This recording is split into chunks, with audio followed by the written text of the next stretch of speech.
viewers.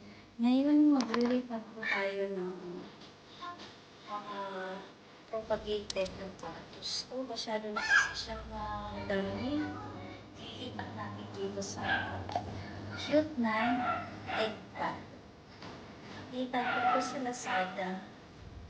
So, batay dito po ng home. Tapos, ano po ang dami. Siguro, medyo siguro.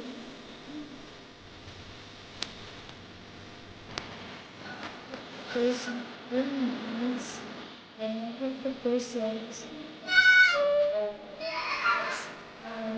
dermicas, then,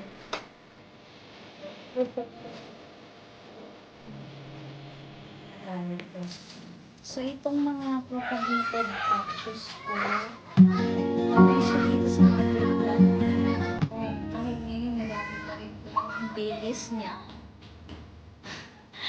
Ang sipag manganak. Ayan. Ngayon, gagawin natin.